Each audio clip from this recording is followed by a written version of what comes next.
Hello everyone, welcome to UGC NET super coaching. मेरा नाम है शुभम तिवारी और आज इस वीडियो के अंदर हम 10 मिनट में समझने वाले हैं जो आपकी मार्केटिंग की जो कंसेप्ट है। हम जब एसटीपी पढ़ते हैं, सेगमेंटेशन, टारगेट और पोजीशनिंग पढ़ते हैं, तो उसमें हमने टारगेट को देखा हुआ है, टारगेटिंग को देखा हुआ है। टारगेटिंग क्या होता है इस वीडियो में हम वो समझेंगे और उसके बाद जो अलग अलग किस्म का टारगेटिंग होता है, टारगेटिंग पैटर्न होता है, उसको भी समझने की कोशिश करेंगे हम इस वीडियो के अंदर।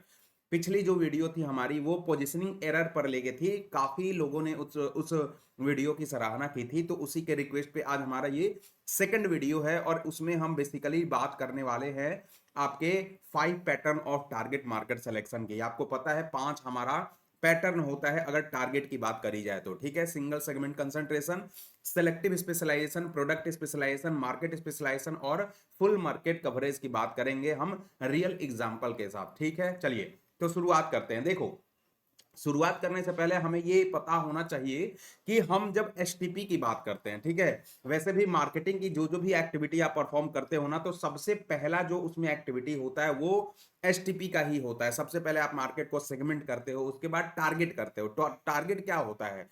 जो भी टारगेट मार्केट का मतलब ये होता है कि जो भी आप अपने प्रोडक्ट या सर्विसेज को उस ग्रुप में बेचने वाले हो, है ना। मतलब हम मान लो कि सेगमेंट कर लिए हैं, है ना, मार्केट को सेगमेंट करके अब हम उसी सेगमेंट को, अपना जो भी प्रोडक्ट है, सर्विसेज को हम उसी सेगमेंट को बेचने वाले हैं, तो उसको हम टारगेट मार्केटिंग कहते हैं। ठीक है, क्लियर है। तो इसको चूंकि हम सर्विस देने वाले हैं ना उस पर्टिकुलर सेगमेंट को, तो हम इसको सर्विसेबल ऑब्टेनेबल मार्केट भी बोलते हैं। ये बात ध्यान रखिएगा। ठीक है, चलिए अब ये याद रखिएगा कि अगर कोई भी सेगमेंट है ना, तो एक कंपनी, एक फर्म जो है, दो फैक्टर को देखता है टारगेट करने से पहले। ठीक है, कि उस सेगमेंट का ओवरऑल अट्रैक्टिव क्या है in terms of size, growth और प्रॉफिट। क्या साइज है, क्या उसकी ग्रोथ हो पाएगी कि नहीं हो पाएगी, और उससे हमें कितना प्रॉफिट जनरेट होगा। क्लियर। और कंपनी की ऑब्जेक्टिव और ओवरऑल रिसोर्सेज, क्या हमारे पास इतना रिसोर्सेज है कि हम उस पर्टिकुलर सेगमेंट को टारगेट कर सकते हैं। तो ये दो फैक्टर को कंसीडर किया जाता है। तो ये तो बात हो गई टारगेट की। ठीक है, अब हम पैटर्न की बात करेंगे। देखो, 5 पैटर्न होता है। पहला होता है सिंगल सेगमेंट, दूसरा सेलेक्टिव स्पेशलाइजेशन, तीसरा होता है प्रोडक्ट स्पेशलाइजेशन, चौथा होता है हमारा मार्केट स्पेशलाइजेशन और पांचवा फुल मार्केट कवरेज। ठीक है, एक एक करके डिस्कस करते हैं। सबसे पहले हम सिंगल सेगमेंट कंसंट्रेशन की बात करते हैं। सिंगल सेगमेंट कंसंट्रेशन का मतलब एक ये होता है कि यहां पर आपके पास एक ही प्रोडक्ट है और एक ही मार्केट है। अब देखो, इसमें सबसे बड़ा डिसएडवांटेज क्या होता है ना, कि आपके पास तो एक ही प्रोडक्ट है, अगर वो प्रोडक्ट बाई चांस अगर फेल कर जाता है तो आपके पास दूसरा कोई भी ऑल्टरनेटिव नहीं होता है मार्केट में सस्टेन करने का। तो आपका प्रोडक्ट ऐसा होना चाहिए ना कि ये प्रोडक्ट जो है यूनिक होनी चाहिए। ठीक है, क्लियर है। तो यहां ध्यान रखिएगा, सिंगल सेगमेंट कंसंट्रेशन की अगर बात करते हैं तो यहां पे firm tries to achieve strong market presence. Strong market presence को बनाना चाहती है एक प्रोडक्ट के साथ, क्योंकि यहां पे एक ही प्रोडक्ट है। क्लियर है ना। हमने डिसएडवांटेज बता दिया कि अगर ये प्रोडक्ट फेल हो जाता है तो आपके पास जीने का कोई दूसरा ऑल्टरनेटिव भी नहीं है। क्लियर है ना। एग्जाम्पल की बात करते हैं, जैसे हम रोलेक्स की बात करते हैं। ठीक है, अब रोलेक्स आपको पता है घड़ी में सबसे महंगी ब्रांड है, सब कोई अफोर्ड नहीं कर सकता है। तो लग्जरी जो है ना, जो लग्जरी के मामले में अगर बात करें, लग्जरी वॉच मार्केट के बारे में बात करें, तो रोलेक्स जो है टारगेट किसको करता है? हाई मार्केट को टारगेट करता है, हाई प्रोफाइल मार्केट को टारगेट करता है। हम आप जैसे लोग रोलेक्स को अफोर्ड नहीं कर सकते हैं। ठीक है, कहने का मतलब है कि रोलेक्स एक ऐसी लग्जरी प्रोडक्ट है ना, वो आपका सिंगल सेगमेंट है, एक ही प्रोडक्ट है। मतलब वो अगर प्रोडक्ट गया तो आपके पास रोलेक्स के अलावा कोई कुछ भी नहीं है उस कंपनी के पास बेचने के लिए। क्लियर है ना। तो ये ध्यान रखिएगा। अब सिमिलरली एक हम और एग्जांपल की बात कर लेते हैं, जैसे निरमा वॉशिंग पाउडर है ना। तो ये जब लॉन्च किया गया था तो लो इनकम वाले जितने भी सेगमेंट है इसके लिए लॉन्च किया गया था, कि जो भी लो इनकम वाले सेगमेंट है ना, वो निरमा को यूज कर सकते हैं। तो ये होता है सिंगल सेगमेंट कंसंट्रेशन, राइट। दूसरा होता है हमारा सेलेक्टिव स्पेशलाइजेशन।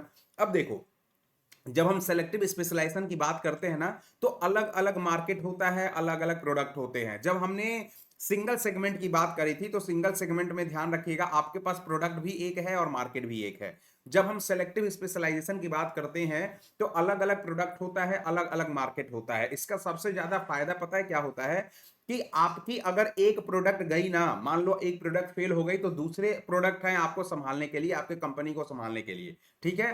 तो आपकी जो रिस्क होती है ओवरऑल वो डाइवर्सिफाई हो जाती है, कंपनी को उतना ज्यादा फर्क नहीं पड़ता है, ठीक है।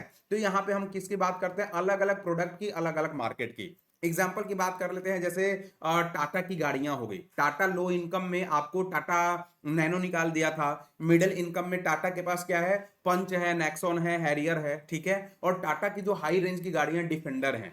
तो मान लो हाई रेंज की गाड़ियां डिफेंडर नहीं चली तो पंच है, पंच को अभी आपने देखा है कि वर्ल्ड की सबसे ज्यादा सेलिंग कार में से वो बताया गया है, क्लियर। तो यहां पे आपकी रिस्क पूरी तरीके से डाइवर्सिफाई हो जाती है, वो होता है आपका सेलेक्टिव स्पेशलाइजेशन, क्लियर है। चलिए थर्ड नंबर की बात कर लेते हैं, प्रोडक्ट स्पेशलाइजेशन की। अब प्रोडक्ट स्पेशलाइजेशन का मतलब ये होता है कि आपका एक ही प्रोडक्ट होता है, क्योंकि प्रोडक्ट को आपने स्पेशलाइज करना है ना भाई। तो एक ही प्रोडक्ट है लेकिन सारे मार्केट में वो बेचोगे आप, क्लियर है ना।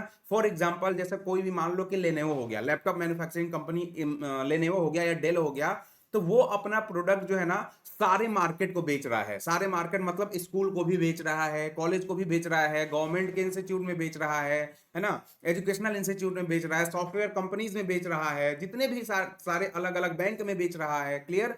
तो ये लैपटॉप मैन्युफैक्चरर एक ही प्रोडक्ट है लेकिन सारे मार्केट में बेचा जा रहा है, क्लियर है ना।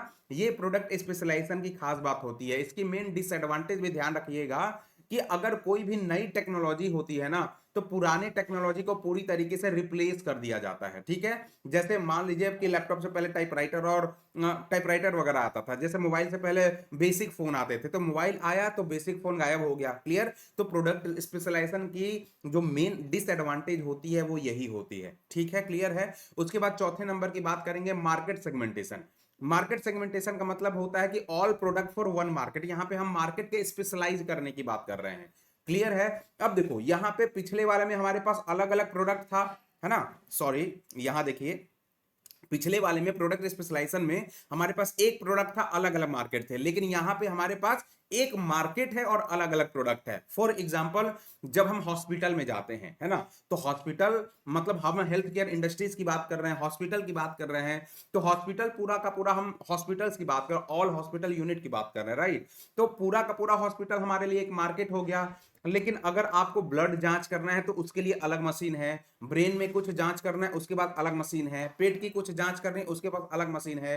कहने का मतलब क्या है कि अलग अलग प्रोडक्ट है लेकिन मार्केट एक ही है, ठीक है, क्लियर है। तो इसको हम मार्केट सेगमेंटेशन कहते हैं। तो ये याद रखिएगा कि इसको अब पैटर्न के अकॉर्डिंग डिवाइड करिएगा तो आपका क्या हो जाएगा, P2, P1, P3 और M1 मार्केट एक ही है आपके पास, क्लियर है। और लास्ट में आता है आपका full market coverage. Full market coverage ये ध्यान रखिएगा, all product for all market, मतलब जितने भी प्रोडक्ट है सारे मार्केट में, है ना, सारा मार्केट अलग अलग मार्केट होगा और अलग अलग प्रोडक्ट होगा। फॉर एग्जांपल देखें, जो भी बड़ी बड़ी कंपनियां होती हैं, है ना, जो भी लार्ज रेवेन्यू जनरेटर कंपनियां होती हैं, वो इस टारगेटिंग पैटर्न को फॉलो करती हैं। जैसे हम मान लेते हैं कि कोका कोला की बात कर लें, जैसे हम हिंदुस्तान यूनिलीवर की बात कर लें, ठीक है।